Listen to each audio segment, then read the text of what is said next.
Hi my country people, how una dey? Na newspaper review tori I bring una from Naija and all over the world. My name na Misola.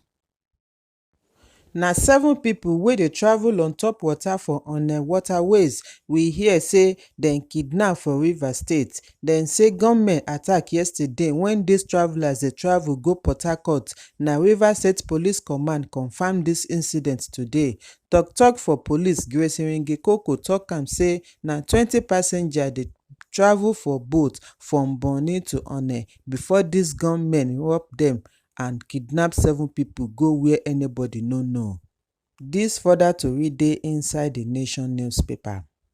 Federal government don tok am say the healthcare system for Nigeria don dey attract people wey dey obodo oyinbo plus Indian people wey need medical treatment. Na for inside interview on Arise television, Minister for Health Dr. Tunji Alausa tok dis one come outside yesterday.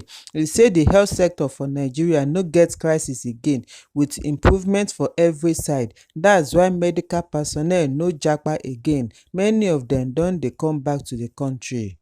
Minister say people prefer to come Nigeria now for medical tourism, most especially for operation as the money sef no dey too expensive unlike other countries. Alausa say Nigeria don get reach 900 fine hospital wey make people dey come for plastic surgery. E say dis present administration prioritize public health wey lead to positive changes in the healthcare sector. Even sef, we get president wey believe say healthy nation na the way to harness our biggest asset. Dis further tori dey inside Daily Post newspaper. Magistrate court wey sit down for Ado-Ekiti don remand 2 men wey their name be Kayode Seun and Godwin Festus on top conspiracy, fraud, cybercrime and bribing matter. Na Inspector Akinwale Oriyomi wey be prosecutor inform the court say enough reason dey to order the remand of these 2 accused persons. Dem suspect say dem join hand together to steal Mercedes-Benz CLA. They also accuse them say dem try to bribe police officers with 485,000 naira on April 22, 2024 at around 11 a.m. for Ikere-Ekiti. Magistrate A.O. Owolesho come order say make dem serve dem hearing notice through the officer for correctional center before e come adjourn the case to June 6. Dis further tori dey inside Daily Post newspaper.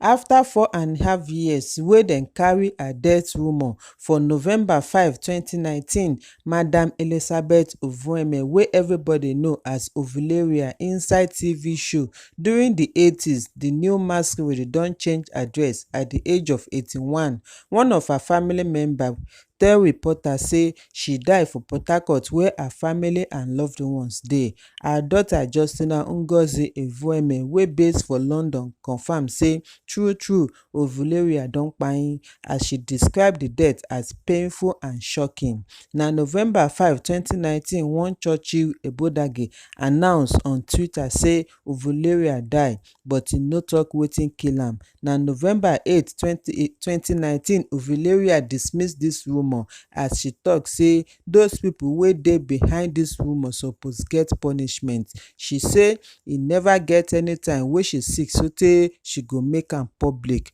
So her sickness no dey pass elderly people sickness like arthritis and hypertension. Na later her husband for television, Chika Okpala, wey popular for im role Chief Zebudaya Okoregbe Nwoigbe alias 430, come dismiss dis rumour. E say dis one show say she go live longer, but now her daughter confirm say dis one no be rumour o, true she don die. Dis further tori dey inside Vanguard newspaper.